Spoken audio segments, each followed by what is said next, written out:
आप सबको श्री गणेशाय नमः। आप सब लोग जहां होंगे खुश होंगे, मस्त होंगे। आप सभी को गणेश चतुर्थी की एडवांस में बधाइयां और शुभकामनाएं।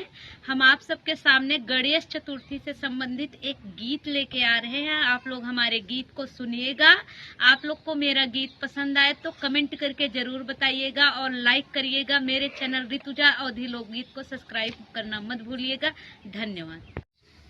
शिव जी के डमरू बजाई रहे हो माँ गौरा के लाला।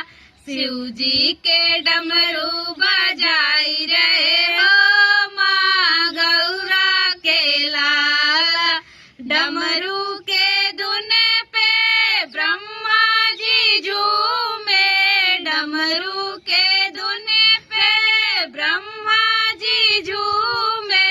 ब्रह्मा जी झूमे ओ विष्णु जी झूमे। शंकर जी देख मुस्काई रहे हो माँ गौरा के लाला। शंकर जी देख मुस्काई रहे हो माँ गौरा के लाला। शिव जी के डमरू बजाई रहे हो माँ गौरा के लाला। शिव जी के डमरू बजाई रहे हो माँ गौरा के लाला। डमरू के धुन पे चंदा भी झूमे। डमरू के धुन पे चंदा भी झूमे।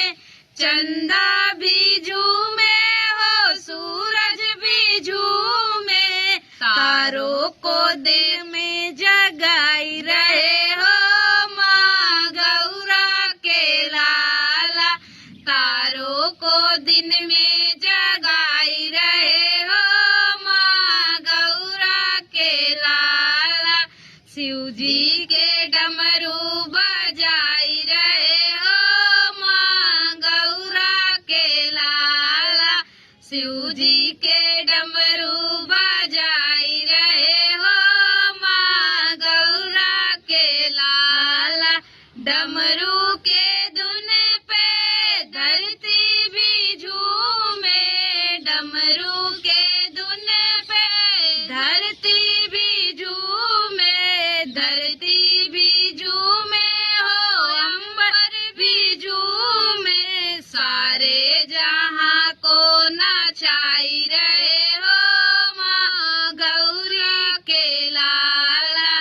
सारे जहां को नचाई रहे हो के धुन पे धरती भी झूमे। डमरू के धुन पे धरती भी झूमे।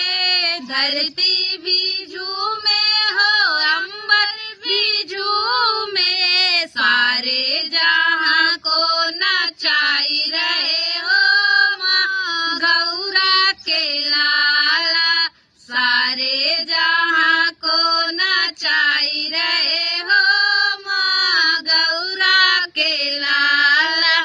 शिव जी के डमरू बजाई रहे हो माँ गौरा के लाला। शिव जी के डमरू बजाई रहे हो माँ गौरा के लाला। डमरू के धुन पे नंदी भी झूमे।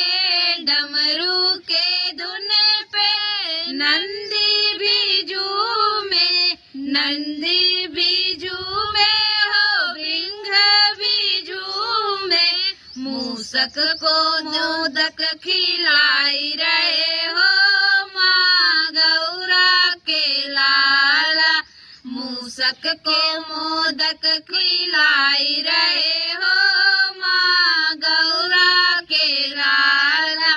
शिव जी के डमरू बजाई रहे हो माँ गौरा के लाला। शिव जी के डमरू बजाई रहे हो माँ गौरा के लाला। बोला गणेश भगवान की जय।